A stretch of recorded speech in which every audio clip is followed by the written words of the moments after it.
Bab bagaimana gosok gigi atau brus gigi. Bagaimana seseorang menggosok ataupun membrus gigi. Dengan sanadnya Imam Abu Daud meriwayatkan daripada Abi Burdah daripada ayahnya, yakni Abu Musa Al-Asy'ari, kata Musaddad, yakni dalam riwayatnya, qala, Abu Musa berkata, kami pergi kepada Rasulullah sallallahu alaihi wasallam untuk meminta kenderaan dari beliau.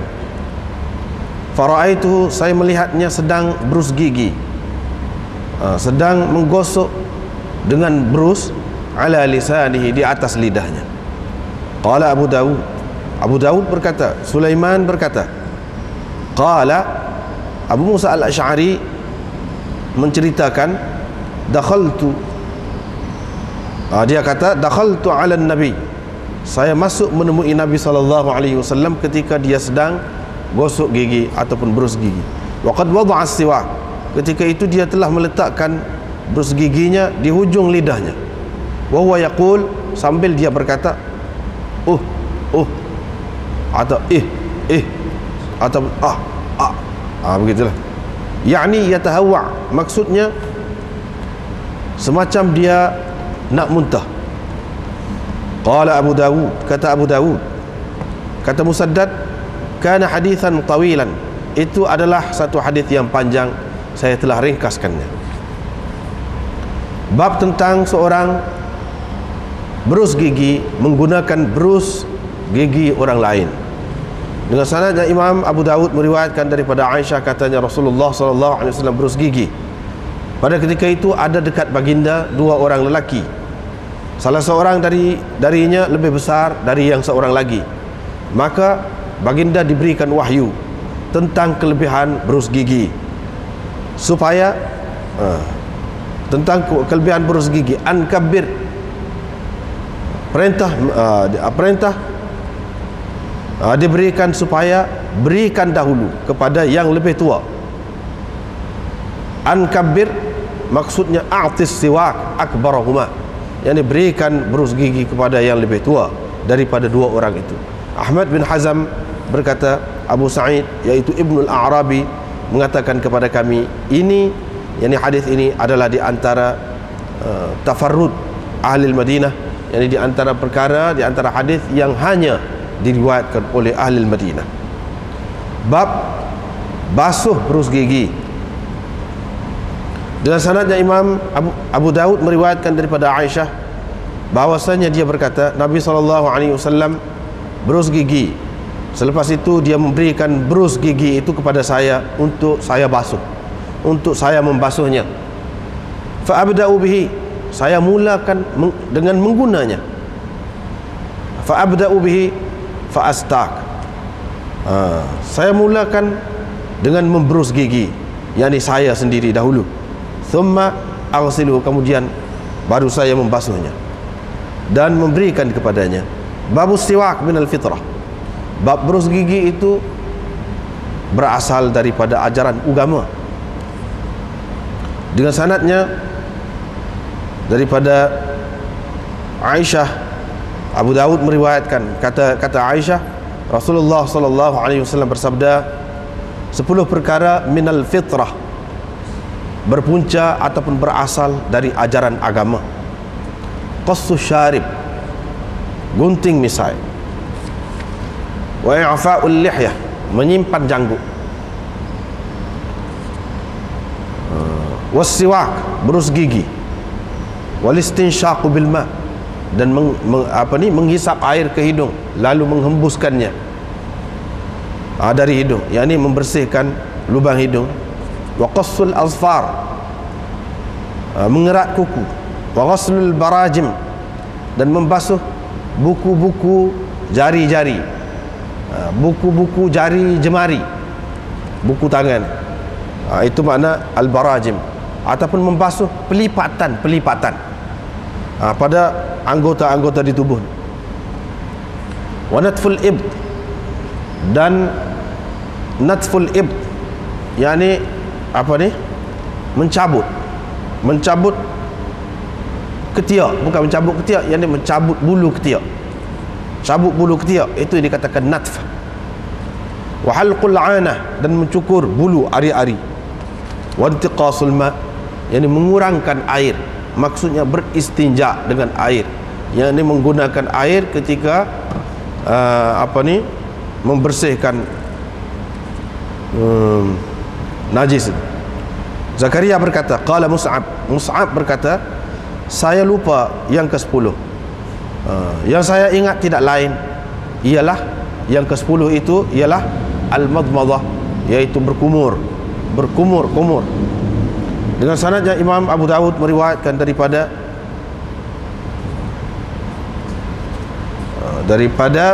Salamah bin Muhammad bin Ammar bin Yasir. Musa dalam riwayatnya mengatakan dia meriwayatkan dari ayahnya, yakni Salamah tadi meriwayatkan dari ayahnya, yakni Muhammad bin Ammar bin Yasir. Wa qala Dawud perawi ni, perawi dalam sanad ni, Dawud berkata daripada Ammar bin Yasir, yakni Salamah itu meriwayatkan hadis ini bukan dari ayahnya tapi dari Ammar bin Yasir, datuknya, bahwa Rasulullah SAW bersabda, sesungguhnya di antara ajaran agama atau di antara ajaran yang berpunca dari agama ialah al-madmadah, berkumur-kumur, wal istinsyaq, menghisap air ke hidung. Fa dzakara nahwahu, dan dia menyebutkan menyebutkan hadis yang semakna dengan hadis tadi. Walam yadhkur, tetapi dia tidak menyebutkan i'fa al-lihyah, yakni menyimpan janggut. Wazada, dan dia menambahkan dalam riwayat dia ni wal khitan, yaitu khitan, bersunat, kita kata bersunat. Qala, dia kata dalam riwayat dia ni, dalam riwayat dia walintidah, dia tidak sebut intiqas. Intidah maknanya merenjis air. Dalam riwayat dia tidak menyebutkan intiqasul ma, yakni mengurangkan air. Yang dimaksudkan dengan mengurangkan air itu ialah beristinja. Dia tidak sebut itu dalam riwayat dia. Abu Daud berkata, ada diriwayatkan sama makna dengan hadis ini dari Ibnu Abbas. Wa qala, dia berkata, khamsun, 5 perkara semuanya terdapat di kepala. Zakara fihi al-farq, dan dia menyebutkan dalam yang 5 itu al-farq, yakni membelah rambut. Ketika sikat rambut tu belah rambut. Walam yadhkur i'fa al-lihyah. Dalam riwayat dia ni, dalam riwayat Ibnu Abbas, tak ada dia menyebutkan i'fa al-lihyah, yakni menyimpan janggut, tak ada. Abu Daud berkata diriwayatkan nahwu, diriwayatkan hadis yang sama makna dengan hadis Hammad daripada Talq bin Habib dan Mujahid, dan daripada Bakr bin Abdullah al-Muzani, qauluhum, kata-kata mereka. Walam yadhkuru, mereka tidak menyebutkan i'fa al-lihyah, yakni menyimpan janggut, menyimpan dengan panjang, membiarkan janggut panjang. Wa fi hadis Muhammad bin Abdullah dalam hadis Muhammad bin Abdullah bin Abi Maryam daripada Abi Salamah, daripada Abi Hurairah, daripada Nabi SAW, di dalam hadis ini ada wa'ifa'ul lihyah pula. Wa an Ibrahim an-Nakhai, diriwayatkan daripada Ibrahim an-Nakhai, nahwuhu, seumpama ataupun semakna dengan hadis sebelum ini. Wa dzakara, dalam riwayatnya dia ada menyebutkan i'fa'al lihyah, yakni menyimpan janggut, wal khitan, dan menyebutkan khitan, yakni bersunat. Nah, itulah beberapa bab.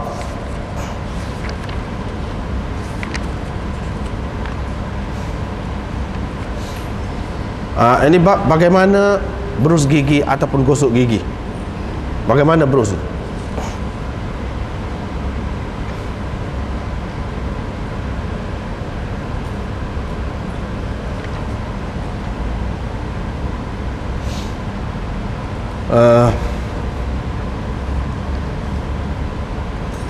Ini hadis ini diriwayatkan daripada Abu Musa al-Asy'ari. Musaddad berkata dalam riwayat, Imam Abu Daud ambil daripada dua orang tu guru dia. Cuba kita tengok. Cuba kita tengok sanad dia tu. Kaifa yastaq? Qala haddatsana Musaddad wa Sulaiman bin Daud. Dua orang. Tok guru kepada Imam Abu Daud dua orang. Yang meriwayatkan hadis ini kepada dia. Yang pertama Musaddad, yang kedua Sulaiman bin Daud. Baiklah. Imam Abu Daud kata qala Musaddad. Jadi hujung sanad dia tu akhirnya daripada Abi Burdah, daripada ayahnya. Ayahnya tu siapa nama? Abu Musa al-Asy'ari. Anaknya nama Abu Burdah. Daripada sampai ke Abu Musa tu, lepas tu ke Nabi lah, sampai kepada Nabi sallallahu alaihi wasallam lah.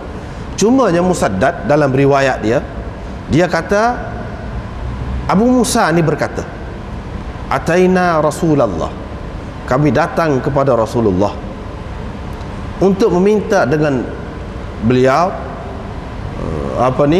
kenderaan. Saya pun nampak dia sedang berus gigi di atas lidahnya. Gitu. Ini riwayat Musaddad.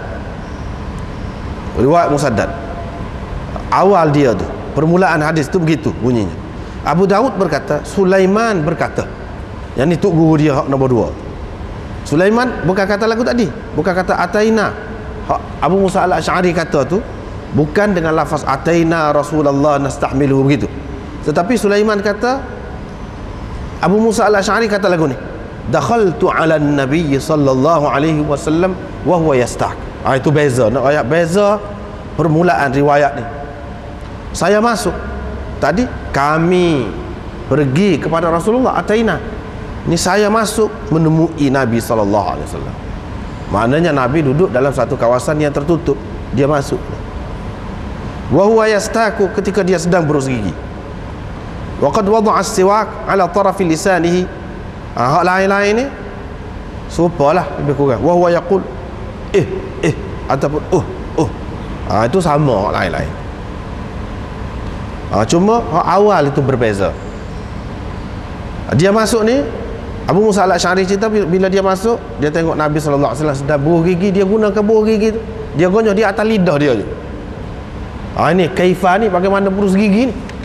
Adakah berus gigi ni berus gigi saja? Jawabnya tidak. Bahkan gunakan berus itu di atas lidah juga. Apa tujuan buruk di atas lidah tu? Apabila buruk di atas lidah ni masuk ke dalam sikit, dia jadi macam nak muntah, nak berjeluak, kita kata. Nak berjeluak, itu tujuannya. Supaya balgham, kahak-kahak yang ada dalam tekak, dalam dada keluar. Maka dia memberikan kelegaan. Kelegaan dan keringanan kepada tubuh. Berasa lega, sedap berasa. Itu tujuan. Dia kata kita kata gitu. Ini dia ajuk bunyi tu, ajuk bunyi. Setengahnya kata dalam setengah riwayat kha dengan kha, bukan kha. Ini semua mengajuk bunyi hak nak mutah tu, macam nak mutah tu. Ataupun gitulah bunyinya. Jadi bunyi kuat. Bukan tak bunyi buri gitu, tidak. Kalau tak bunyi senyap, dia tak akan keluar kohok. Kohok tu perlu dikeluarkan. Kalau selalu keluar, baguslah. Itu setiap kali apabila buri gigi, bila kohok tu keluar, jadi lega tekak. Dan dada ni lega berasa. Itu tujuannya. Yakni maksudnya yatahawwa, semacam dia nak muntah. Begitu. Dia gosok lidah dia ni. Lidah. Baiklah. Abu Daud berkata, Musaddad kata, hadis ini panjang, saya ringkaskan. Ceritanya panjang. Dalam riwayat yang lain lagi panjang. Tapi dalam riwayat yang panjang itu ada yang menyebut ke cerita buah gigi ni, ada yang tak ada sebut. Tapi di sini ada sebut buah gigi ni. Sekali dengan minta Nabi sallallahu alaihi wasallam bagikan kenderaan kepada puak-puak dia. Dalam riwayat kebanyakannya dalam Muslim, dalam apa semua ada sebut, ni dia minta kenderaan saja, tak ada sekali dengan tu buah gigi sekali dalam cerita tu, tak ada. Riwayat yang panjang. Ini riwayat yang lain pula yang menggabungkan kedua-duanya. Yang ni minta kenderaan, dan ketika pergi itu Nabi sallallahu alaihi wasallam sedang berus gigi. Berus gigi. Ini menunjukkan kaedah ataupun cara berus gigi tu bukan gosok gigi sahaja, tetapi gosok lidah juga. Sekarang ni dia guna alat untuk kokok lidah. Itu pun boleh juga digunakan tu, kokok lidah, supaya dia jadi licin, tidak jadi tebal. Ada apa ni kita kata apa-apalah di atas lidah tu tidak jadi tebal. Itu apa ni menambahkan kelicinan sebutan kita. Sebutan itu dapat disebut dengan baik dengan cara begitu. Begitu juga suara tu akan jadi molek lah, dengan sebab buh gigi, kohok ke apa keluar ke apa semua tu, suara akan jadi molek. Dan lidah akan jadi fasih. Kalau diamalkan begitu berterusan, baguslah. Begitulah. Ini dah cerita cara. Babun fir rajul yastaku biswaki ghairihi. Ini masalah buh gigi dengan buh gigi orang lain, boleh ke tidak? Jawabnya Imam Abu Daud nak cerita boleh lah. Terutama kalau buh gigi tak ada. Buh gigi kita tak ada cara buh gigi. Buh gigi orang lain ada. Kalau kita nak guna buh gigi dia sudilah, dia rela, tak apa, boleh. Tidak kata bila guna untuk buh gigi ni jadi kotor berus itu, tidak. Sebab mulut ada dalam mulut tu bukan kotor, tidak kotor, tidak najis. Dengan sebab itu boleh asalkan bersihlah. Kalau kotor tu lain lah. Kalau bersih, boleh kita guna berus gigi orang lain. Jangan tak gosok gigi. Jangan pula apabila tak ada buh gigi, ada buh orang lain tak gosok gigi. Ini nak menunjukkan kepentingan gosok gigi tu, sehingga kalau tak ada buh gigi sendiri pun ada buh gigi orang lain, gunakan juga. Jangan tak guna. Hak sebaik-baiknya ada semua lah buh gigi ni. Buh gigi ni ada semua. Hak itulah sebaik-baiknya.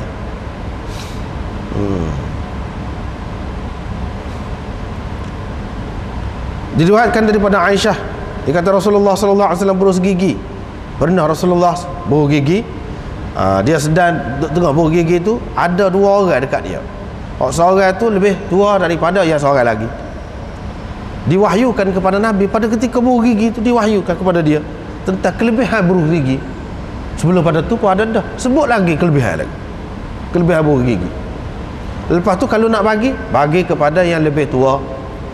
Ini makna dari segi tertib penghormatan perlu diberikan kepada yang lebih tua.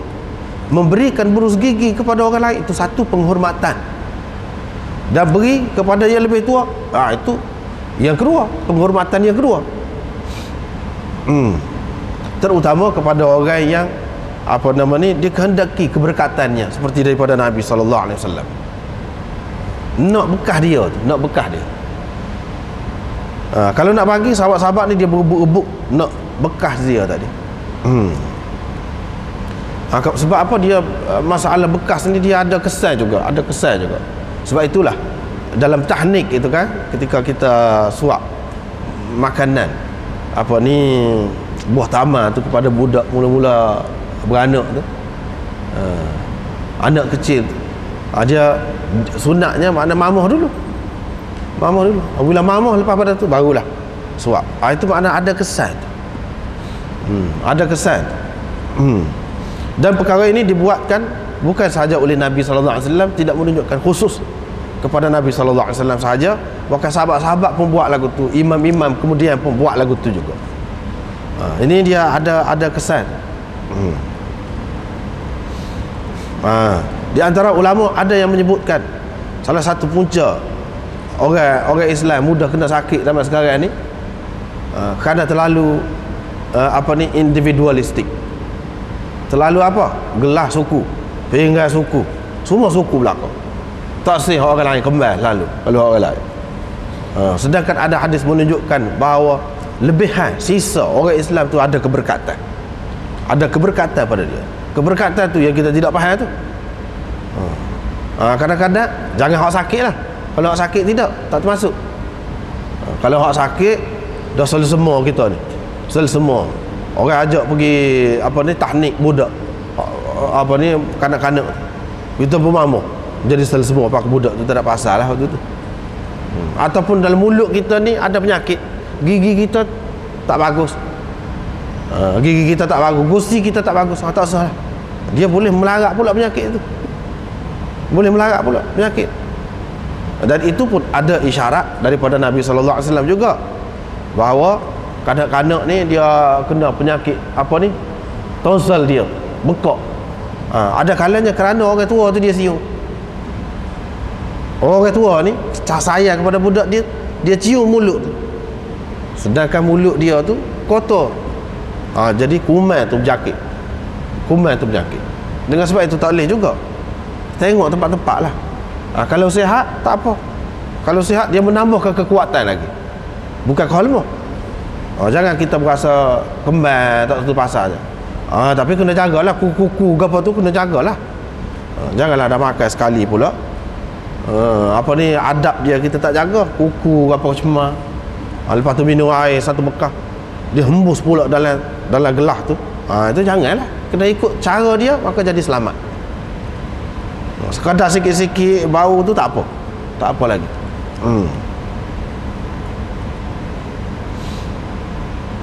Apa makna kabir?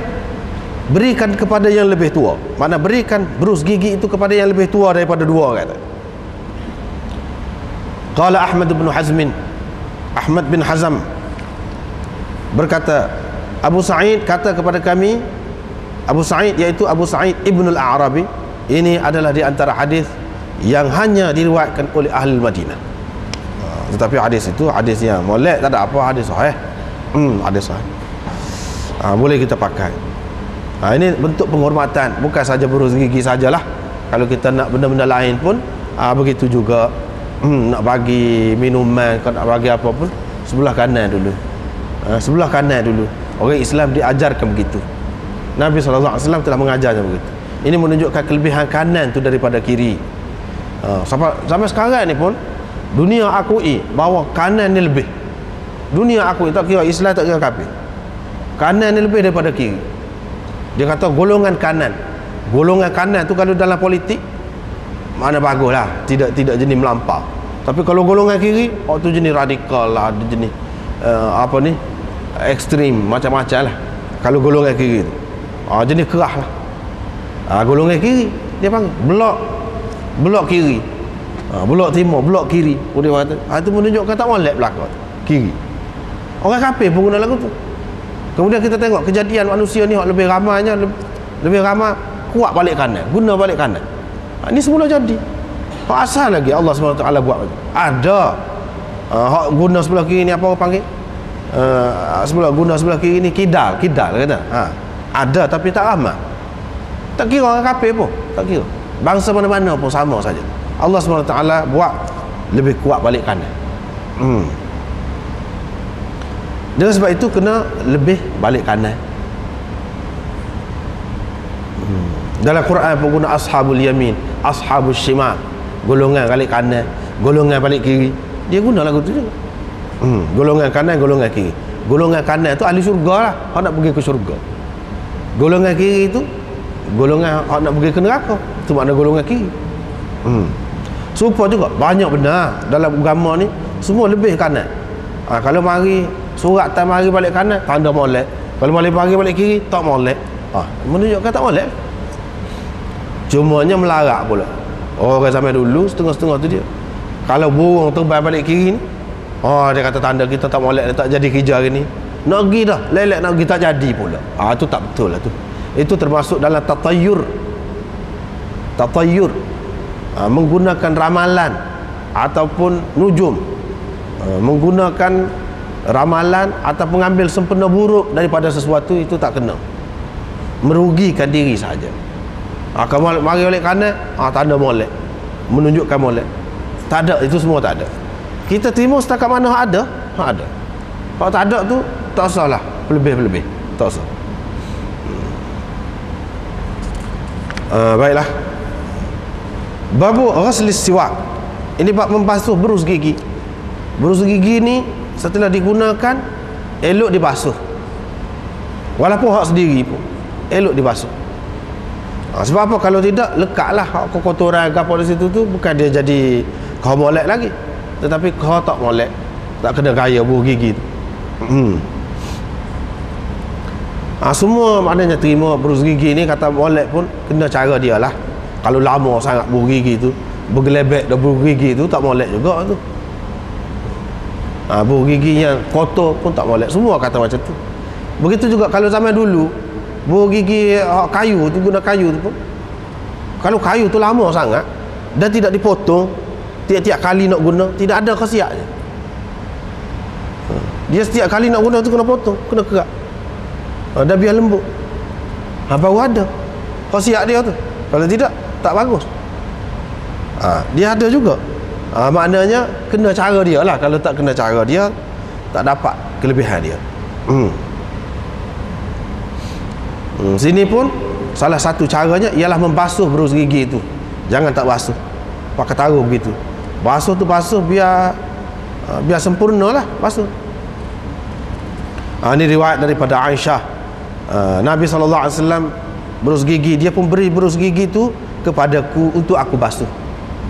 Ini menunjukkan bahawa Nabi suruh basuh berus gigi dia. Suruh basuh berus gigi dia. Dia tidak suruh taruh gitu selalu. Walaupun gigi dia ni molek, kursi dia molek, semua molek, tak ada apa, sehat, walaupun begitu dia suruh basuh. Ini pengajaran kepada kita lah. Cuma Aisyah ni, dia mengambil kesempatan, dia tidak basuh. Dia mulakan berus gigi dia guna tadi, dia tak basuh. Sebelum basuh tu, dia berus gigi dia dulu, lepas tu baru dia basuh dan memberikan kepada Nabi SAW balik. Bagi balik berus gigi tu kepada dia. Setelah dibasuh, bagi balik. Ini adab isteri lah. Dari segi suami boleh suruh minta isteri dia, minta khidmat lah isteri dia, misalnya suruh dia basuh, walaupun benda-benda yang kita kata menjejekkan lah, tak apa, boleh suruh isteri tu. Begitu juga sebaliknya, suami pun boleh juga. Si isteri nak minta suami apa-apa benda-benda yang orang lain tidak suruh. Ni suami isteri ni memang pelik hubungan Allah SWT buat. Sebab apa? Perkara yang adik-adik kita pun kita tidak buat seumpama itu. Dengan mak kita daripada kecil lagi, kita lahir daripada dia pun banyak. Apabila kita besar, kita tidak dah dengan dia tu. Dengan adik-beradik perempuan pun tidak. Tapi isteri beza, tak tahu mana, mari mana, tahu-tahu siapa begitu sekali dengan kita. Dan dia kena sikit-sikit tu tak apalah, sampai satu peringkat boleh jadi kalau si suami sakit sampai ke peringkat nak basuh najis, siapa dia nak basuh? Sebab itulah dalam syariat dia ada peraturannya. Maknanya kalau suami isteri tu dia boleh melihat kepada kemaluan masing-masing pun boleh. Kemaluan masing-masing sudah semestinya ada persetubuhan ke apa tu. Apa tujuan tu semua? Di sebalik hikmat yang zahir, hikmatnya supaya jadi biasa, tidak berasa malu. Sampai satu ketika boleh jadi terpaksa, sampai satu ketika sakit ke, siapa dia? Kalau orang lain malu dah, adik-adik pun, mak pun malu dah. Tapi kalau isteri tidak, sebab tadilah sudah ada dah banyak perkara, kebiasaan tu rapat dengan dia tu sudah begitu sekali sehingga kita tidak berasa malu. Begitu juga sebaliknya, isteri lagu tu juga. Ada ketikanya siapa yang lebih paling sesuai untuk basuh kekotoran ataupun najis isteri itu? Jawabnya suami. Sebab itulah dia ada peraturan-peraturan dalam agama ni, kebenaran yang tidak diberi kepada orang lain, hanya antara mereka saja yang dibenarkan. Baru boleh. Ni hak ringan-ringan lagi ni, hak buru gigi apa ni, hak ringan lagi. Kalau kita nak kira, kita kata apa jejek, tidak, ini masalah suami isteri ni bukan masalah jejek buru gigi tu. Apabila dia bersama, dalam hadis pun ada disebutkan, iaitu Nabi bercumbu-cumbuan dengan isteri dia. Bercumbu-cumbuan dengan arti mana mulut apa semua tu akan digunakan, dan itu bukan dianggap sebagai sesuatu yang kotor, bukan sesuatu yang kotor. Ini perkara yang kita perlu faham. Tetapi jangan pula si suami memaksa atau si isteri memaksa suami dia sehingga dia letak syarat, kalau tidak buru gigi dengan buru gigi dia, mana tanda tak sayang kepada dia. Jangan lagu tu. Ni Nabi SAW tak suruh, dia sendiri buat. Bukan dia kata kamu buru lah sebelum basuh, tak pernah suruh lagu tu. Dia sendiri buat. Kalau dia sendiri buat, mana dia dengan rela hati dia, tak apalah. Jangan pula kita suruh atau kita sindir-sindir kepada dia seseolahnya kita kenal orang lebih baik bagi kita, dia buat macam tu. Tak sah, tak sah. Masing-masing. Sebab boleh jadi kita pun tidak begitu sihat. Dari segi gigi, mulut, gusi kita pun tidak begitu sihat. Kalau kita macam suruh dia, tak ada pasalnya membawa penyakit melarat pergi ke dia. Begitu juga sebaliknya. Tak ada pasal penyakit tu mari kepada kita. Tengok keadaan lah. Biar waras hubungan itu dalam keadaan waras. Tapi kalau dalam keadaan sihat, dalam keadaan sihat tak ada bau, tak ada berasa apa, tak ada bau busuk mulut ni. Kalau sihat, tak ada berasa kembang. Apalagi kalau orang yang baru kahwin, orang yang mesra suami isteri, tak ada timbul apa masalah ni, bau gigi dengan bau gigi suami dia atau bau gigi isteri dia, tak ada timbul apa-apa masalah. Takut-takut kita kata orang katalah apa ni Islam mengajarkan benda menjejekkan. Tidak menjejekkan ni. Ini masalah mulut ni, dia tidak kotor, dan mulut itu kalau sihat dia tidak bau busuk. Bau busuk kerana mulut itu tidak sihat ataupun maidah dia, perut dia itu tidak sihat sehingga bau. Kalau tidak, dia tak bau. Bahkan cuba kita tengok bau mulut budak-budak tu kan, bukan main sedap baunya.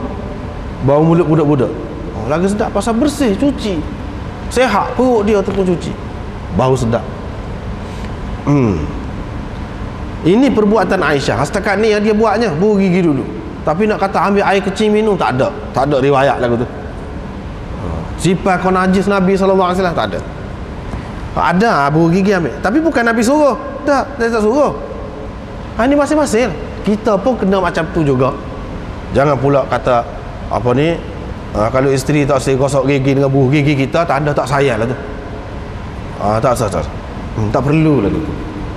Tak perlu, dalam Islam tidak diajarkan begitu. Kalau apa ni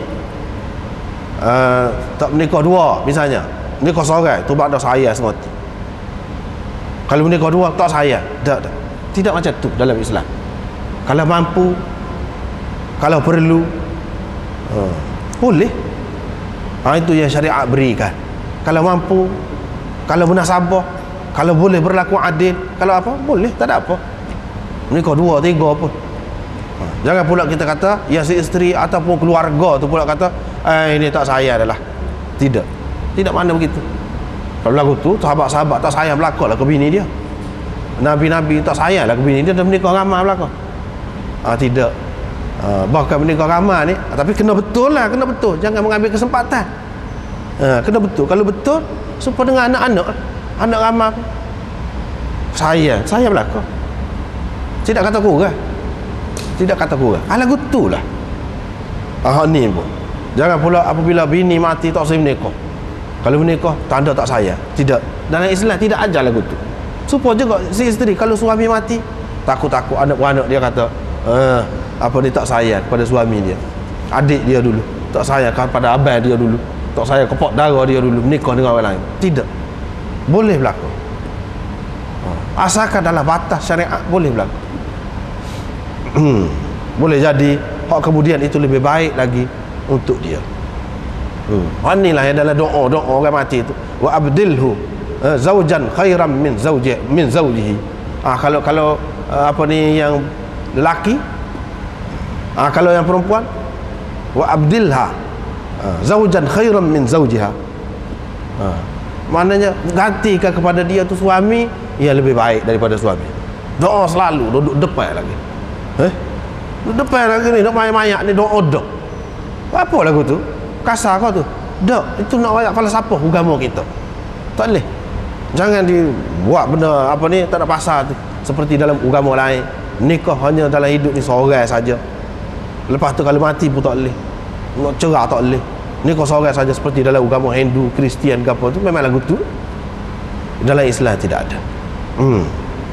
Ketika doa tu, mayak-mayak tu, kata dah lagu tu. Tukar, gantikan untuk dia di suami yang lebih baik daripada suami. Ataupun isteri yang lebih baik daripada isteri. Sama ada dalam dunia ataupun di akhirat, tak kira lah. Mana belum berdasarkan hadis-hadis itu belum tentu lagi seorang ni dia akan bersama dengan isteri dia esok. Belum tentu lagi. Kalau bini dia nikah dengan orang lain, tak ada lah dengan dia. Itu sebab perkara. Kalau bini dia tu jauh sangat, baik sangat, tinggi sangat makamnya, kedudukannya di sisi Allah, yang suami ini pula tak berjenis, tak boleh juga tu. Tidak sesuai tu dengan dia tu. Tidak sesuai juga dengan dia. Apa yang kita dapati di sini, iaitu Aisyah sendiri buat. Dia berus gigi, lepas tu dia basuh dan berikan kepada Nabi SAW gigi. Sebab Nabi SAW dia suka pegang sendiri buah gigi. Bila perlu dia nak guna. Tapi dia suruh basuh dulu. Ini menunjukkan basuh berus gigi itu adalah perlu. Ini di antara adab lagi, adab berus gigi ni.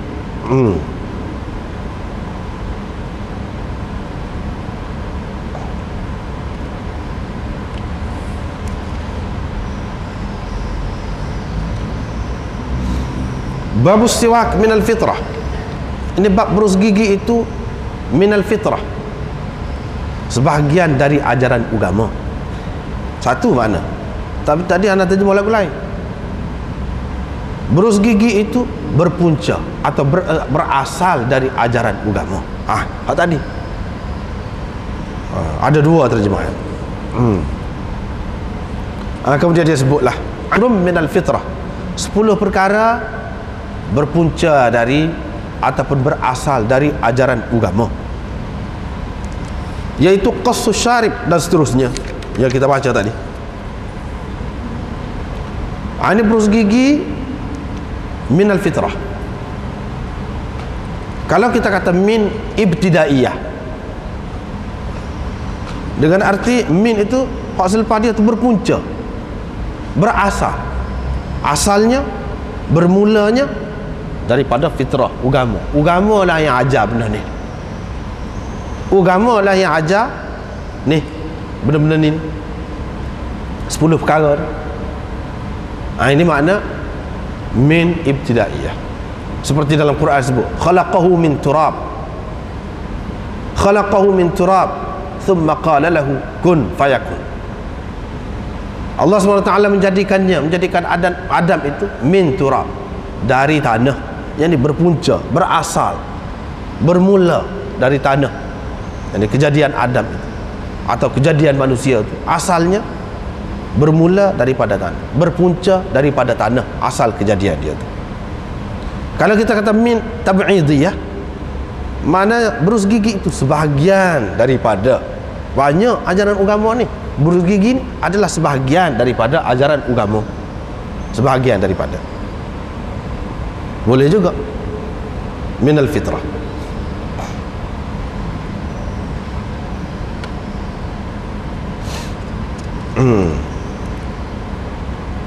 Kemudian kalau kita tengok dalam hadis ni 10 perkara dia sebut. Ada dalam setengah riwayat dia sebut 5 perkara. Bahkan riwayat yang berbeza-beza di sini pun kesimpulannya ada 12, lebih daripada 10. Campur dengan khitan, dengan apa tu, farq, belah rambut. Itu 12 semuanya, bukan 10. Kenapa dia katakan 10 di sini? Sedangkan lebih lagi kita dapati dalam hadis-hadis yang lain. Dan ajaran agama itu bukan setakat 10 perkara saja. Jawabnya, ini lebih sesuai dengan min, itu min tab'idiyah. Ini 10 ni sebahagian daripada ajaran agama. Kalau sebut 10 pun, iya juga. Kalau sebut 12, sebut 5, sebut apa-apa pun, banyak lagi yang lain. Min itu menunjukkan ini sebahagian daripadanya. Min menunjukkan ini 10 ke, 12 ke, 5 ke, atau lebih lagi ke, adalah sebahagian dari ajaran agama. Tak boleh pula kita kata macam mana, 5 sini, hak ni 10, hak ni 12, di sini lain lagi, bahkan ajaran agama tu luar. Ini menunjukkan bercanggah, maka hadis ini tak boleh pakai. Tak kena macam. Sebab apa?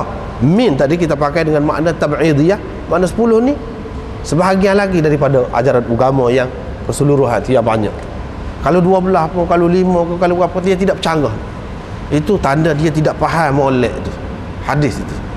Sampai kadang-kadang pokok anti hadis ni benda-benda macam ni ya. Jadi punca dia tolak hadis itu, benda-benda macam ni. Padahal kalau dia faham min tab'idiyah tu selesai selalu. Tak ada timbul masalah dah. Atau kalau kita kata 10 perkara, nampaknya tidak besar, nampaknya remeh, tapi berapa ramai orang yang cuai tak jaga benda ni. Pada hakikatnya besar artinya dalam kehidupan manusia. Hak ni hak 10 perkara. Ini berpunca daripada ajaran agama. Kalau kita nak kira kan tak, agama ni, pengaruh agama kepada manusia ni begitu besar, begitu besar. Setengah-setengah orang puak-puak etis, puak-puak komunis, sosialis tu dia tak percaya Tuhan, tak percaya ke agama. Sebenarnya dia menafikan suatu perkara yang diterima oleh tabi'i, oleh sifat semula jadi manusia, berkehendakkan agama. Dan dia menafikan sejarah manusia ni, tamadun manusia ni, iaitu agama cukup besar peranannya. Tak kira agama apa pun, tak kira, cukup besar dalam satu masyarakat. Cumanya kalau agama tu betul, maklumat dia tu betul. Kalau agama tu sudah diselewengkan, banyaklah hak tak betul. Tapi kalau dia tu agama langit juga, adalah juga, masih ada saki-baki yang betul tu. Cuba kita tengok. Ni nak cerita pengaruh agama. Kalau kita nak cari orang lain, dia tak ada, ni tak erti nak buat benda-benda ni. Misalnya seminggu tu 7 hari. Siapa dia? Mari mana ajaran tu?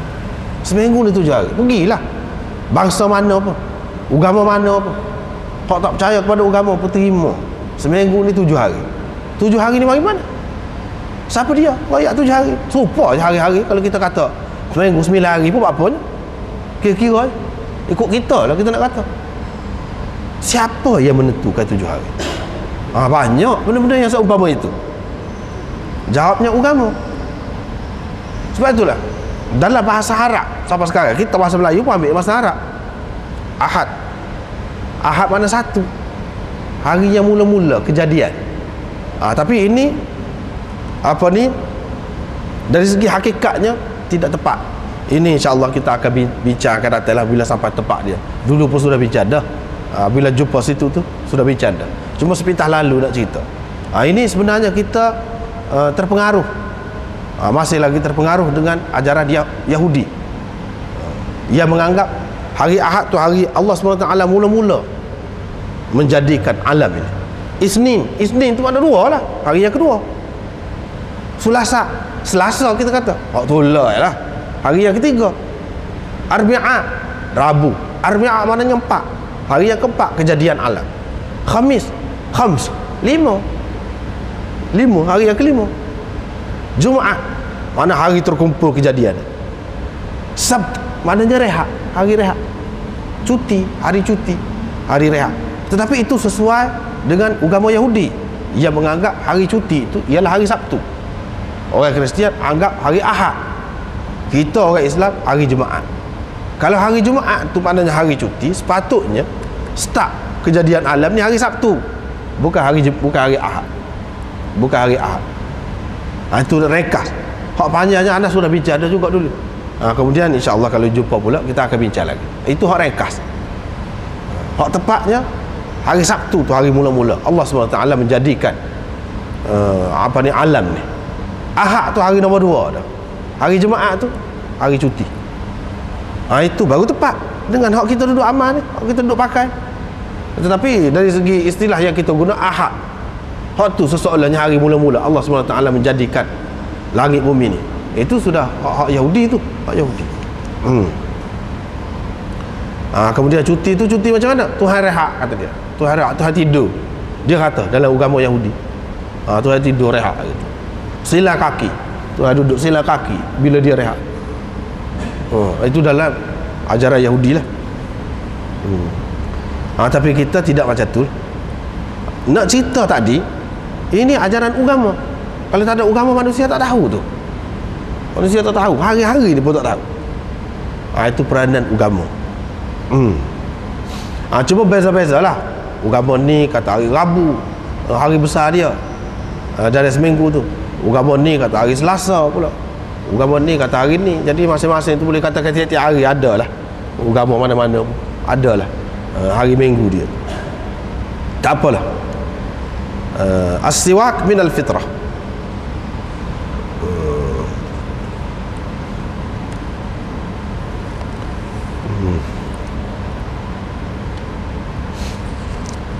Baiklah, anda tidak nak bincang dari segi sanak-sanak tu hak mana hak molek, hak sahih kita tak bincang. Macam ni tak ada gapo ni, molek aku. Cuma ashrum minal fitrah, 10 perkara daripada fitrah, berpunca daripada fitrah. Anda terjemah dengan makna agama. Padahal banyak lagi orang-orang lain terjemah macam lain. Tak apalah tu. Sini pun ada sebut. Dia kata ashru khisal min sunanil anbiya. Dalam riwayat yang lain disebutkan ashrun min sunanil mursalin. Sunan, 10 perkara daripada sunnah ataupun perkara yang diamalkan oleh rasul-rasul dahulu. 10 perkara sunan, sunnah. Itu pun boleh juga. Seterusnya 10 perkara minal fitrah. Fitrah di sini maksudnya millah Ibrahimiyah, yakni yang Nabi Ibrahim buat. 10 perkara ataupun 10 perkara ni minal fitrah. 10 perkara ni adalah sebahagian daripada perkara yang dituntut oleh sifat semula jadi manusia.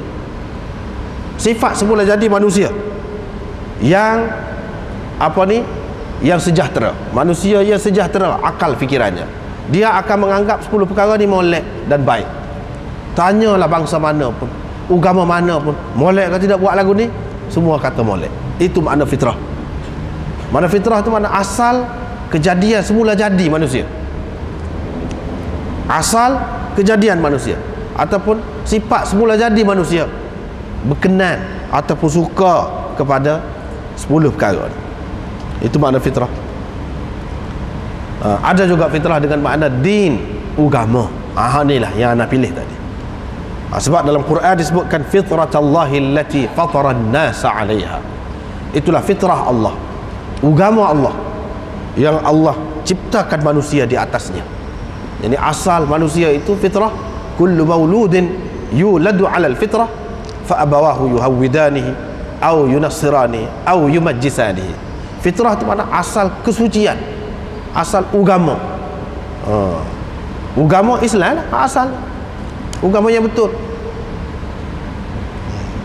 Yang ni kalau pasal apa disebutkan fitrah, dia kait dengan fitrah, yang sifat semula jadi manusia.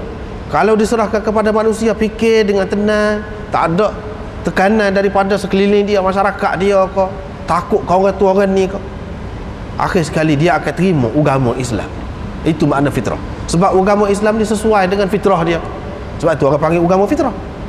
Kalau tidak ada keadaan sekeliling ni yang memaksa dia, menghalang dia, nescaya mereka akan menerima Islam. Itu makna fitrah. Atau kalau manusia ni dibiarkan, tak ada siapa dia ajar pun, dia akan kenal, tahu juga, cari juga Tuhan tu. Dan Tuhan yang dia terima asal satu. Itu makna fitrah. Manusia ni akan dahaga juga, berasa tak puas juga dengan hidup ni, tak puas juga dengan hidup. Kalau kita lock dia, tak bagi pengajaran apa pun, dia akan berasa dalam jiwa dia, berasa kurang.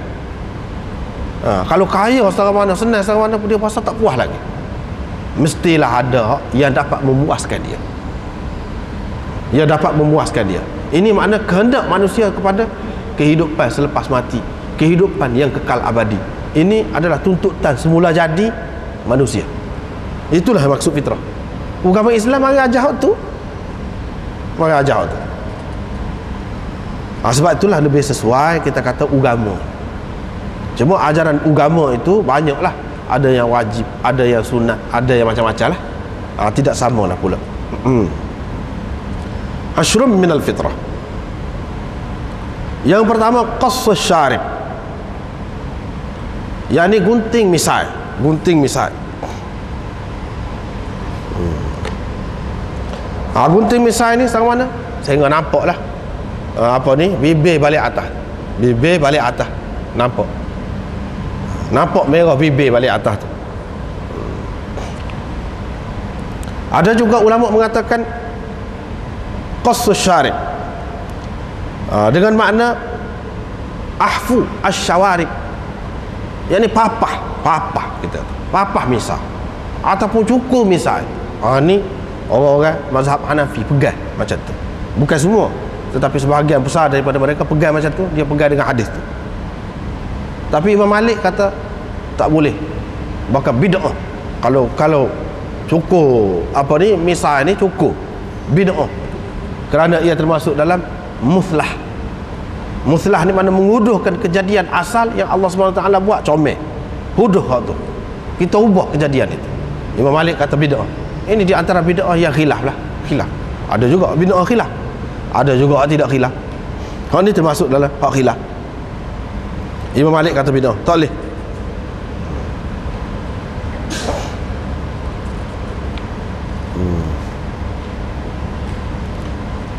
Bagi dia hanya haram lah, haram suka misal, kecuali kerana darurat lah.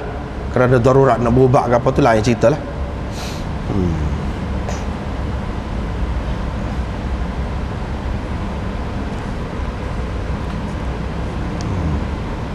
Imam Abu Hanifah sendiri mengatakan ihfa, mana papah, lebih afdal lagi daripada taksir, daripada cukup. Daripada cukup. Tetapi hak kebanyakannya kata gunting, ambil sedikit, sehingga nampak bibir itu. Itulah. Wa i'fa'ul lihyah, dan melepaskan ataupun menyimpan janggut. Menyimpan janggut. Wa tawfiruha, irsaluha wa tawfiruha, melebatkan, membanyakkan, melepaskan janggut. Setakat mana dia nak tubik, tubik, biar dia tubik. Begitu. Mana tidak kata taruh sini sikit, sini cukur, ataupun macam-macam lah bentuk janggut. Tidak. Itu mana i'fa. Wasiwak, berus gigi dan seterusnya yang kita terjemah tadi. Qassus syarib maknanya gunting misai. Dalam hadis ni jelas dia sebut gunting. Dan mengikut Imam Malik, gunting inilah yang lebih afdal. Bahkan kena gunting lah. Kalau papah ataupun cukur itu haram ataupun bid'ah. Kemudian hikmatnya, hikmat misal. Misal ni mana tidak tudung bibir, banyak hikmatnya. Amalan orang-orang Yahudi asal dia lah, orang Yahudi. Sekarang dia orang Yahudi pun tidak lagu tu juga, tidak tetap jugalah, bukan satu ketetapan. Dia taruh misal panjang sampai tudung bibir oleh atas. Sebab itu Nabi SAW suruh gunting misal. Satu, kerana menyerupai Yahudi. Nabi SAW tak serupa dengan Yahudi. Sebab bangsa tu baru merdeka, baru bebas betul apabila dia tidak terpengaruh dengan bangsa lain yang lebih maju dalam perkara-perkara yang tidak ada kena-mengena dengan kemajuan mereka. Tak ada kena-mengena. Misalnya kalau misal panjang, buat misal panjang tu kau cerdik, tak. Buat misal panjang tu kau kaya, tak. Buat rajin kerja, buat rajin ngaji, sebab tu dia cerdik. Tak ada kena-mengena lah. Tak sih, itu pengaruh lagu tu, tak sih. Sebab itu dia banyak perkara hak serupa dengan Yahudi tukarlah. Sebab apa? Orang Yahudi tu dia menjajah bangsa Arab pada masa tu, sehingga orang Arab ni di Madinah pada masa tu nak minum air pun kena beli dengan orang Yahudi. Orang Yahudi yang menguasai ekonomi di Madinah. Nak minum air telaga kena belilah air. Sehinggalah Sayyidina Uthman beli telaga tu, barulah orang Islam boleh minum dengan bebas, sesuka hati mereka, dengan puas. Sebelum pada tu serbi mana dengan orang Yahudi berlaku. Nabi SAW tak bagi kita terpengaruh dengan bangsa penjajah ataupun bangsa yang maju pun, tapi kita tidak faham kemajuan dia tu sebab apa. Ni mana dia nak cerita kepada kita bukan sebab misai dia, bukan sebab dia pera anjing, bukan sebab begitu begini. Sebab itu Nabi sampai suruh bunuh anjing. Sebab apa? Dia nak kikis, nak buat terus pengaruh ni. Pengaruh penjajah. Pengaruh penjajah. Itu caranya. Hak mana serupa dengan Yahudi dia tahu. Dulu dia sembahyang pakai selipar dalam masjid Nabi SAW, pakai selipar.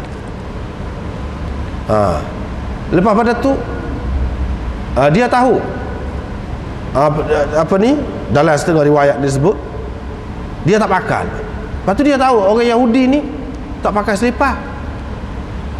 Bila dia beribadat, Nabi SAW pakai selipar. Pakai selipar pun pasal dia tak serupa dengan Yahudi. Selipar cuci lah. Lepas tu kemudian pula berlaku pula lah tak pakai selipar pula tu. Setelah orang Islam ni faham betul dah maksud dia, mula-mula pakai selipar, lepas tu dia tak beri pula pakai selipar. Mansuh pula hukum itu. Sebab apa mansuh? Sebab sudah faham dah. Mula-mula dia suruh bunuh anjing, Lepas tu tak boleh bunuh. Apa duk bunuh anjing? Mereka pun kejadian tu hal juga, dia kata. Dan banyak lagi yang lain-lain yang seumpama itu. Tujuan dia nak menghapuskan budaya. Dan memang macam tu bila-bila pun. Ketika orang Arab maju dulu, dialah ya memegang tamadun dunia. Ketika tu orang pakai tiru dia. Pakai Cina, pakai jubah tu orang Arab. Pakai Cina taruh janggut. Mana-mana negeri janggut belakang. Orang-orang hebat-hebat taruh janggut. Sebab hebatnya hak janggut. Bila naik ni pokok di zaman sekarang ni, orang hak hebat-hebat cerdik-cerdik tu cukur janggut pula dah. Dan hak cerdik-cerdik tu daripada barat. Bangsa yang dijajah ni dia berasa seseolahnya mereka itu maju kan dapat remeh-temeh tak adilah. Sebab pakai seluar, sebab pakai necktie, sebab pakai apa lagi kita kata. Sebab itu. Kerana itu dia maju seseolahnya. Tirulah sehingga hak tak ada faedah pun tiru. Itu tabiat bangsa yang dijajah. Ibnu Khaldun pun sudah kata dah dalam buku dia Muqaddimah Ibnu Khaldun, tabiat bangsa yang dijajah dan tabiat bangsa penjajah.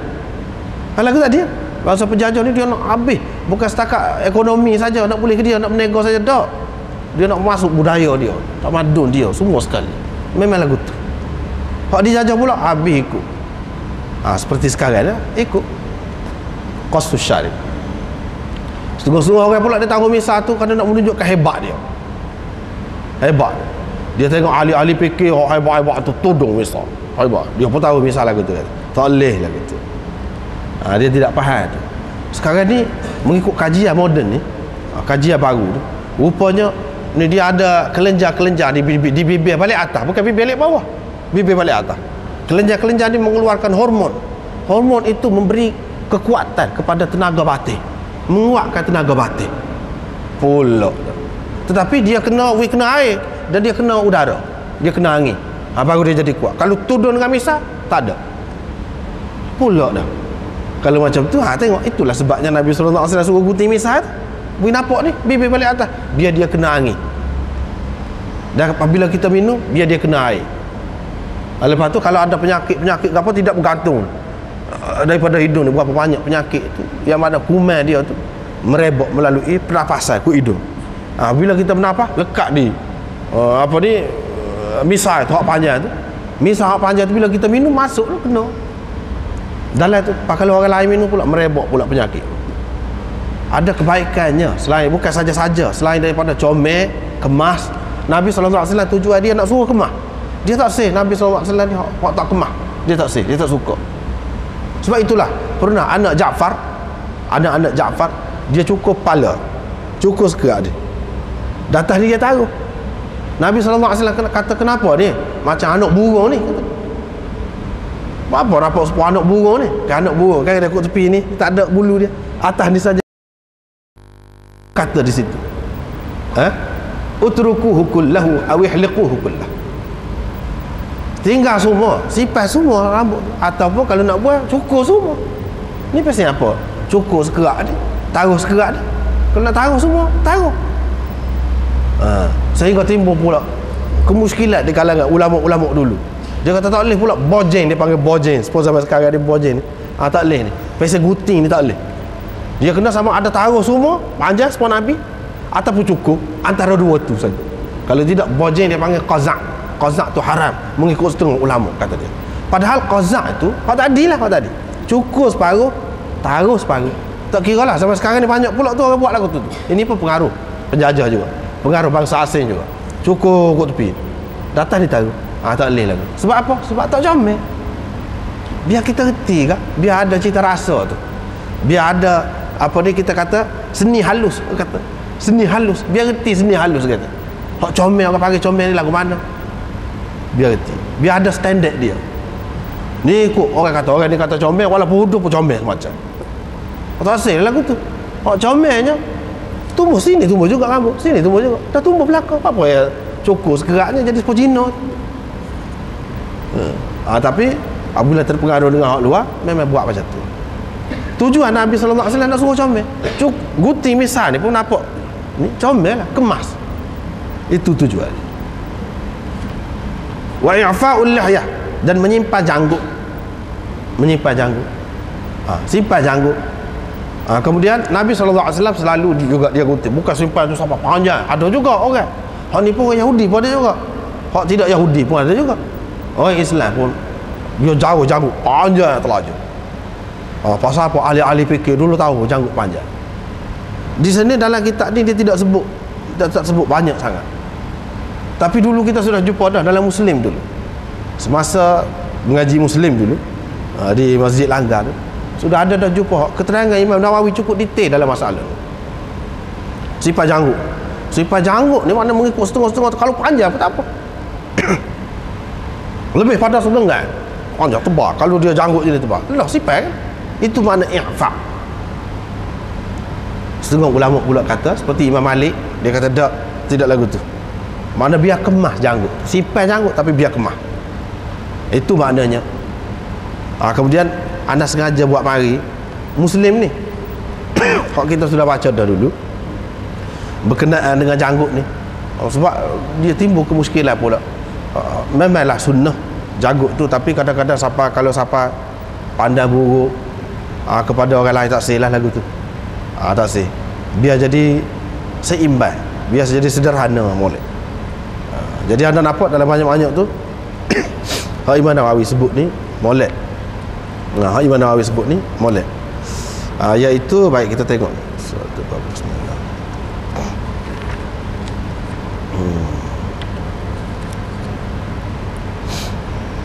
Imam Nawawi kata mana?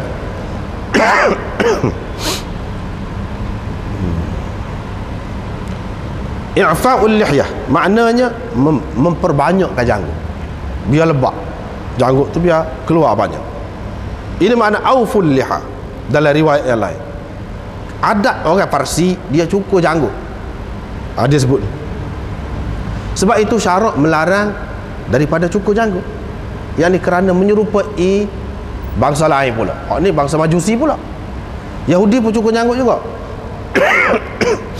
Sebab itulah syarak larang kata Imam Nawawi. Wa kana min adatil furs qassul lihyah fanaha syar'u an dhalik. Syarak larang daripada cukur janggut. Sebab apa? Menyerupai orang kafir. Ulama sebut tentang janggut ni 10 macam, 10 bentuk janggut. Yang mana makruh, sebahagiannya lebih teruk lagi, lebih berat makruhnya daripada sebahagian yang lain. Ada makruh ringan, ada makruh berat. Ni berat lagi, ni ringan sikit. Adalah di antara 10. Yang pertama apa ni, kita dye kita kata. Dye janggut ni dengan dye ataupun inai hitam.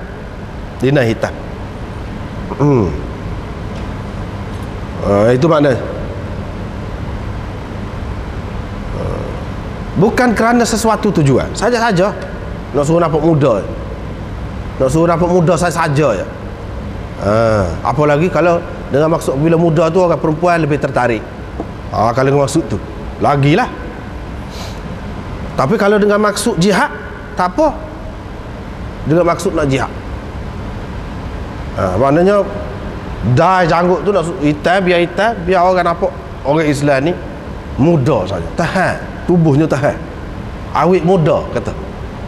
Dia pun jadi berasa gerung kerana itu. Tak apa. Yang kedua, khidab dengan sufrah, dengan celupan ataupun inai kuning. Kuning supaya menyerupai orang-orang soleh. Orang zaman dulu ada kalau janggut dia tu dia dye dengan dye hak kuning tu, tanda dia orang soleh. Biasanya orang soleh buat lagu tu. Dia pun dye kata buat kuning kata. Nak suruh orang kata dia ni masuk dalam puak-puak soleh je. Ni pun tak boleh juga. Taruh janggut juga tu tak boleh juga. La littiba'i sunnah, bukan kerana mengikut sunnah, tapi kerana tadi. Yang ketiga, memutihkannya. Dia yang muda lagi saja dia buat biar jadi putih, biar jadi sepaubat dengan belerang ataupun sebagainya, supaya lebih nampak tua, supaya orang nampak dia ni lebih layak untuk memimpin ke, untuk jadi ketua ke. Dia hormati kalau nampak janggut putih tu orang hormat, orang mulia kan, syekh lah kononnya. Dia pun buat macam tu juga. Tak boleh juga. Yang keempat, cabut tarik janggut ni. Tarik janggut, getuh janggut, ataupun cukur janggut. Mula-mula tubik lagi cukur dah. Pasal apa? Supaya orang nampak muda. Dah comel, nampak comel. Ini termasuk juga dalam makruh. Yang kelima, apa ni, cabut ubah janggut. Tak boleh juga. Yang kena buat apa ni, berlapis-lapis janggut. Berlapis-lapis, ada pesen pula janggut ni. Berlapis-lapis. Buat pelok-pelok kau, kita kata. Atau berlapis-lapis bertangga-tangga kau misalnya. Tak boleh tu. Tak boleh juga.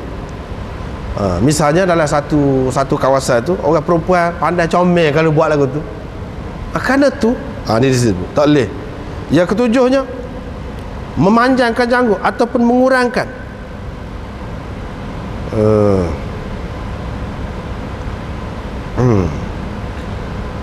Mana panjang kat sini saja, kat sini tak ada. Ataupun kat sini saja, kat sini tak ada langsung. Dah sini ada lah kata. Mana gitu anaknya. Jangan sini panjang, ada juga kan. Sini cukup langsung, tak ada langsung. Sini saja panjang, dia gebok gitu. Ada juga. Itu pun tak boleh juga. Makruh juga.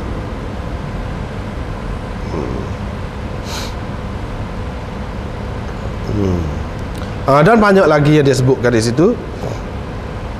Ada juga maknanya tak sisir janggut ni, lock biar jadi gopa-gopa janggut supaya orang kata zahid. Tak boleh juga. Tak boleh juga. Janggut juga tak cara pun. Tak cara pun tak boleh juga. Taruh janggut panjang, lepas tu tak cara. Tak boleh juga.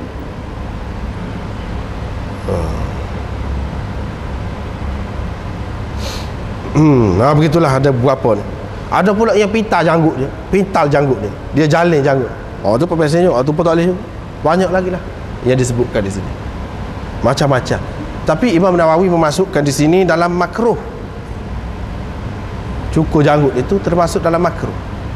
Hak cukur asal ni termasuk dalam makruh.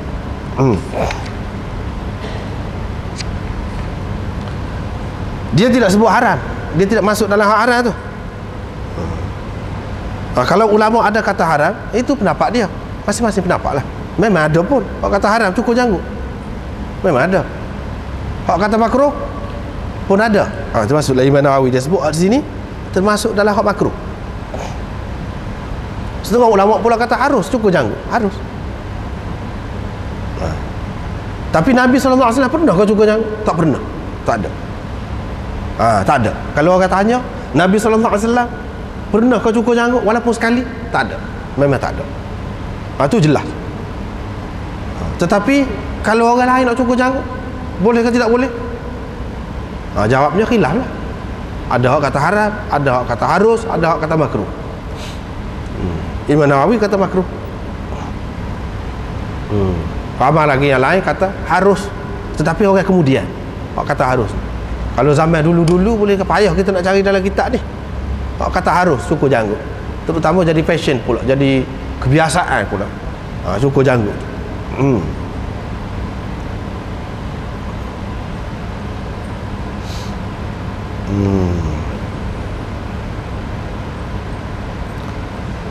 Tetapi kita kena ingatlah seperti tadilah, kena seimbang lah maksud. Seperti Imam Nawawi sebut ni. Jangan pula bila kita tengok orang tu tak ada janggut, kita duduk nampak tu buruk dia. Padahal benda ni masih khilaf lagi. Kalau taruh janggut tu pun khilaf lagi juga, ada juga makruh. Kalau nak suruh orang nampak dia waruk kau, nak suruh orang nampak dia zahid kau, seperti tadi masalah juga. Jadi kena betul lah masing-masing tu. Kita kena ingat kadang-kadang kita buat sunnah itu, sunnah taruh janggut tu kita buat, tapi banyak lagi sunnah lain yang kita tidak buat. Orang tu hak tak ada janggut tu dia buat sunnah tu pula. Dengan sebab itu kita kena baik sangka lah sesama Islam. Baik sangka. Mudah-mudahan kita kata boleh jadi ada kebaikan dia yang tidak ada pada kita. Boleh kan? Itu lebih baik kita sangka baik. Tetapi kalau mengikut sunnah asalnya, memang tahu janggut. Nabi SAW pernah kau cukur janggut? Tak ada. Lepas tu hak kata harus, itu pendapat ulama. Pendapat ulama. Hak kata makruh, dalam mazhab Syafi'i banyak makruh. Kebanyakan ulama dia makruh. Sebab itulah ulama-ulama pun dalam mazhab Syafi'i ini cukur janggut. Jangan pula, ini masalah mazhab. Orang hak kata haram tu, kalau buat benda haram memang jadi fasik. Tapi kalau dia kata makruh, tidak jadi fasik. Tak boleh kita nak menghukum dia fasik, maka kita tak boleh lah nak pakai pendapat dia kerana janggut dia saja tak ada. Tak patut macam tu. Sedangkan benda dia ada khilaf lagi. Kalau tak ada khilaf lain.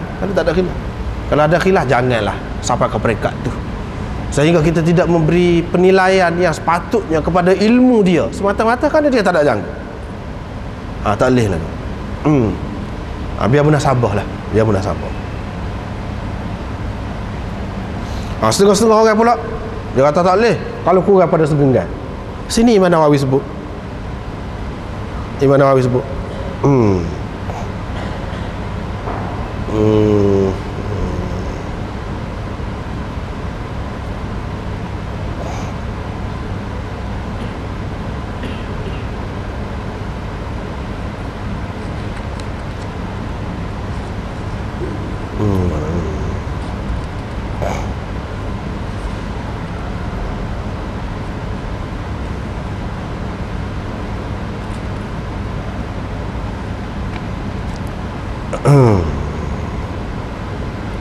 Ni Qadhi Iyad, Imam Nawawi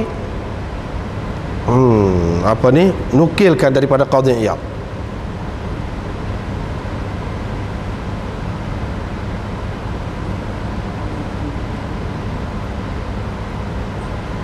Dia kata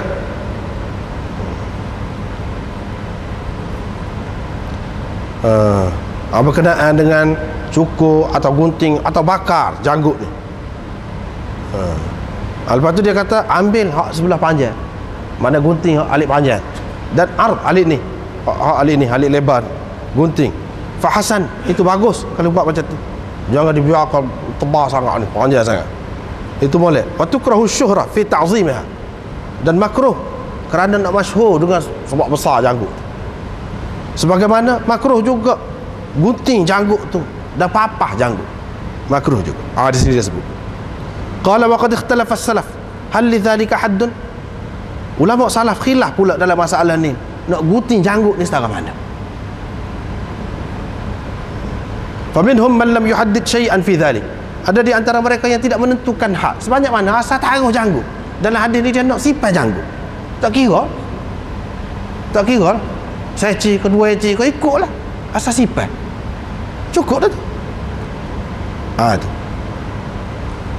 illa annahu la yatrukuha li hadd syura. Cuma jangan taruh panjang sangat sampai jadi suhu panjang janggut tu. Wa ya'khudhu minha, dan dia kena gunting janggut tu, ambil. Imam Malik kata makruh kalau panjang sangat. Ada juga ulama yang menghadkan jangan lebih daripada segenggam. Itu masing-masing lah. Ini pun ada khilaf juga masalah. Ni kata tak ada had, ni kata ada had, segenggam. Jangan lebih daripada tu. Kalau lebih, buang, gunting. Macam-macam lah pendapat. Itu berkenaan dengan janggut.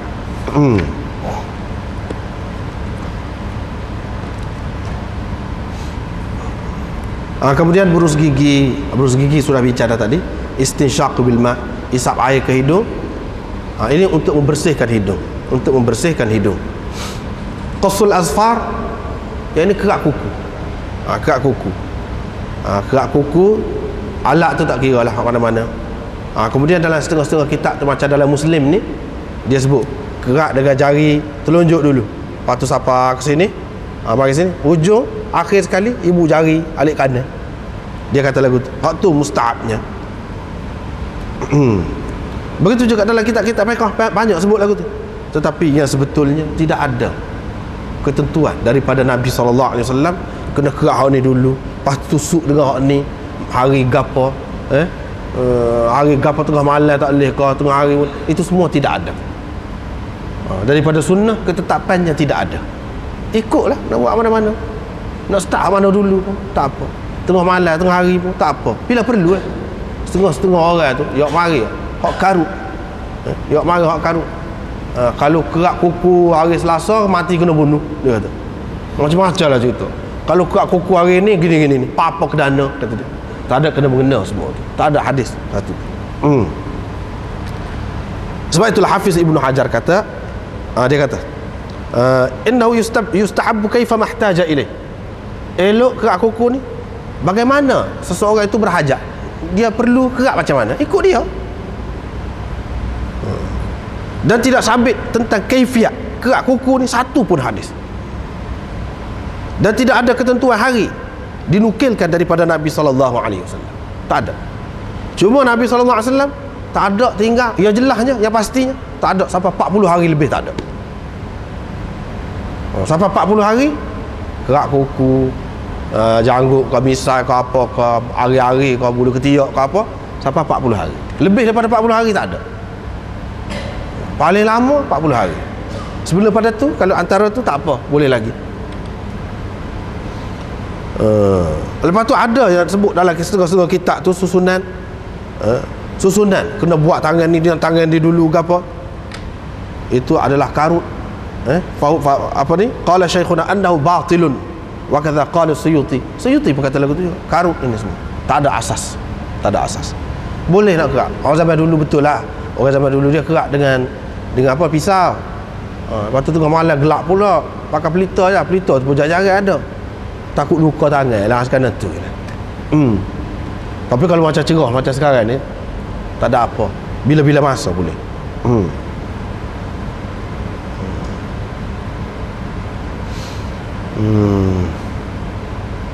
Begitu juga Ibn Daqiq al-Aid kata, semua ni bentuk-bentuk yang khusus tidak ada asal dalam syariat. Dan tidak harus kita i'tiqad, istihbab. Kerana istihbab tu hukum syarak, mesti kena ada dalil baru boleh kita kata mustahab. Molek, elok, kita nak kata elok buat gini, kerak kuku hak ni dulu, elok tu mesti kena ada asal dia. Sebab kita orang Islam ni kata mustahab ni istilah syarak mesti kena ada dalil. Kalau tak ada dalil tak boleh kata. Suka hatilah nak buat macam mana, tak apa, asalkan kerak kuku. Apa kerak kuku tu banyaklah kelebihannya pula, seperti mana yang kita maklum. Wa ghaslul barajim dengan makna ni buku-buku jari basuh dengan cara macam mana, ambil air semaya je lah, itulah basuh buku jari tu. Seterusnya ada yang mengatakan ghaslul barajim tu makna pelipatan basuh. Yang ni sebutkan basuh di sini sebagai penekanan, mana kena jaga lebih sikit. Sebab di pelipatan ni dia tempat berdaki, tempat berkumpul daki-daki. Di situ kena basuh lebih. Perhatian untuk dibasuh tu kena lebih daripada di tempat lain. Natful ibd, jadi cabut bulu ketiak. Dia tidak kata cukur bulu ketiak tak, cabut di mana tarik lah. Gitu. Itu natf. Itu hak sunnahnya. Apa yang suruh tarik ni, tidak suruh cukur. Khasiatnya kalau tarik, kalau gerak. Imam Syafi'i sendiri dia kata dia tidak mampu, sebab tu dia cukur. Dia tahu hak sunnahnya natful ib, tetapi dia tidak boleh buat, kata dia. Sebab apa? Sakit. Imam Syafi'i sendiri, dia amalan dia cukur. Ketiak dia cukur. Itu amalan Imam Syafi'i. Kalau cukur tak apalah, itu amalan dia. Kalau cukur, sebab apa Nabi sallallahu alaihi wasallam tidak suruh cukur? Dia kau tebal bulu tu, kau kasar. Itu khasiat cukur. Tetapi kalau cabut bulu ketiak, dia peluh kurang, maka bau pun jadi kurang. Itu khasiat dia. Kalau cabut, kalau cukur tak dapat khasiat. Itu kelebihan. Getuh bulu ketiak, cabut bulu ketiak. Tapi kalau bulu hari-hari, dia suruh cukur, jangan cabut. Kalau cabut, lemah syahwat. Tapi kalau cukur, dia kau tebal dan kau kuat, tenaga batin. Tu khasiat dia. Dia suruh cukur pula tu. Dia tidak suruh cabut. Hak tadi dia suruh cabut. Wantiqasul ma, dan mengurangkan air yang beristinja. Jadi ketika bersuci itu, ketika kita nak membersihkan apa ni, kemaluan kita daripada najis, kita elok menggunakan air. Ini pun termasuk dalam sunanil mursalin juga. Saya terlupa yang ke-10. Kata Mus'ab, saya tak ada ingat yang ke-10 ni kecuali berkumur-kumur. Berkumur ni pun termasuk dalam sunanil mursalin juga, sunnah nabi-nabi, rasul-rasul dulu juga, yang ke-10. Iaitu berkumur-kumur. Berkumur ni untuk kebersihan mulut lah. Baik.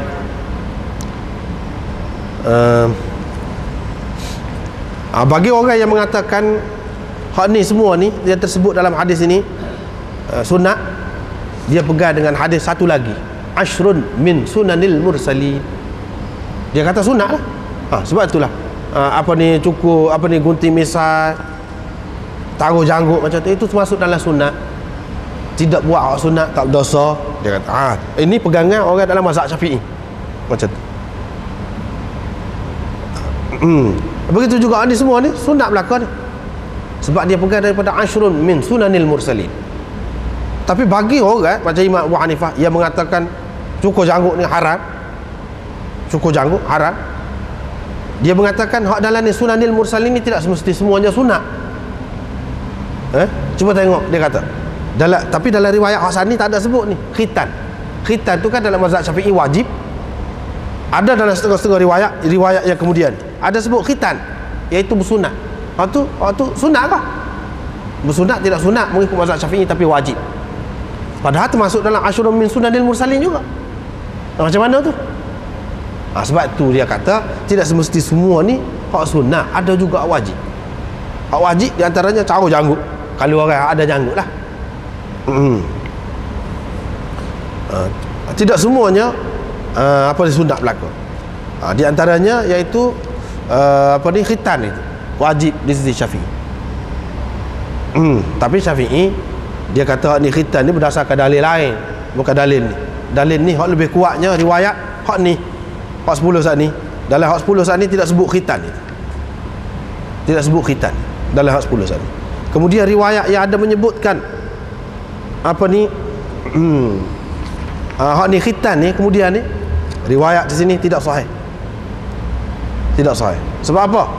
Ada Ali bin Zaid bin Jud'an, itu perawi yang tidak sahih. Anda sudah tengok ni ada kitab yang dijual banyak tempat kita ni, Sunan Abi Daud, dia ada takhrij hadis tu. Anda sudah tengok beberapa tempat banyak perkara tu anda tidak setujulah. Masing-masing lah, itu pendapat dia. Tapi anda tidak setuju dari segi dia hukum hadis. Macam hadis ni dia kata hadis hasan, tidak hasan, dhaif. Dhaif. Banyak hadis-hadis yang dhaif dia kata hasan. Kadang-kadang dia kata sahih. Itu bagi anda tak setujulah. Tapi dia tu hal dia lah. Sebab apa? Jelas sini pada sebut Ali bin Zaid dhaif, dha'afahu kathirun minal muhaddithin wa tafsiluhu madhkur fi tahdzib at-tahdzib. Tafsilannya, perinciannya banyak dalam tahdzib at-tahdzib. Boleh dikatakan semua ulama kata dia ni dhaif. Dia ni dhaif. Jadi dalam riwayat dia ni ada kata sebut khitan, ada tambahan khitan. Imam Syafi'i tak pakai hak ni. Dalam riwayat ni hak lebih sahih tak ada sebut khitan. Khitan tu wajib berdasarkan riwayat lain, berdasarkan tawatur, tawaruth orang panggil, atau tawatur amal di kalangan umat. Itu di antara tawatur yang sampai kepada kita secara mutawatir dari segi amalannya. Kalau tengok hadis tidak mutawatir, hadis dia, hadis sunnah ni tidak mutawatir, tapi dari segi amalan yang diwarisi turun-temurun, dan itu sah betul daripada amalan orang Islam, termasuk dalam sunnah. Dia termasuk dalam tawatur amal orang panggil, atau tawatur tawaruth, tawatur yang diwarisi turun-temurun. Seperti azan juga, azan itu tidak mutawatir dari segi hadis sanad dia, tapi dari segi amalan tawatur. Semua pergi mana pun semua orang tahu azan ni. Bukan satu zaman saja apa nama ni ramai melakukan azan ni, tidak. Di mana-mana pun. Daripada zaman Nabi sallallahu alaihi wasallam sampai kepada kita ni pun orang melakukan azan semua. Lagu tu azan. Itu orang panggil tawatur, tawaruth. Kedudukan dia tinggi kedudukan. Imam Syafi'i pegang kod tu. Dia tak pegang hal ni. Sebab kalau kita tengok dalam riwayat ni, perawi dia pun tak kuat. Dalam riwayat asal lagi ada sebut juga khitan itu Ali bin Zaid, ada lagi. Dan yang keduanya Salamah bin Muhammad, yang ni cucu kepada Ammar bin Yasir ini, cucu dia ni tidak kuat, dhaif juga. Dua orang, maknanya ada dalam sanad ni dua orang, tidak kuat. Tak boleh buat hujah. Tak boleh buat hujah. Setengah ulama mengatakan Salamah ni majhul, tidak diketahui dia. Selain daripada tu, baiklah, dia kata riwayat daripada ayah dia. Kalau riwayat daripada ayah dia ni tak ada jumpa dengan Nabi SAW. Bermakna hadis ini hadis mursal. Ada pula Imam Abu Daud sebut ni di belakang. Ada pula yang menyebutkan riwayat dia ni daripada datuk dia. Salamah ni ambil daripada, bukan ayah dia, nama Muhammad tu, tapi ambil daripada Ammar bin Yasir tu. Kalau ambil daripada Ammar bin Yasir, dia tak ada jumpa tu. Bermakna hadis itu munqati'. Bila munqati' dhaif, situ pula 3 tepat dhaif. Macam mana dia kata hasan? 3 tepat dhaif. Tak boleh. Tak boleh.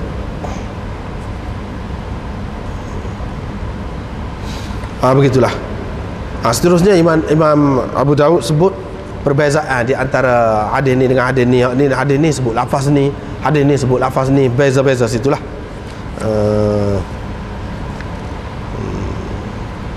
Dalam riwayat orang ni ada, dalam riwayat orang ni ada lafaz ni, dalam riwayat orang ni tak ada ni, ganti kepada ni lafaz lain. Tapi kesimpulannya Imam Abu Daud isyaratkan di belakang tu, banyak daripadanya yang sahih juga. Yang sahih juga. Dia isyarat tu, daripada orang ni, daripada orang ni, daripada orang ni tu ada yang sahih. Bermakna khitan itu termasuk dalam sunnah Nabi-Nabi juga, sunnah Rasul-Rasul juga. Sekat itulah. Allahu a'lam.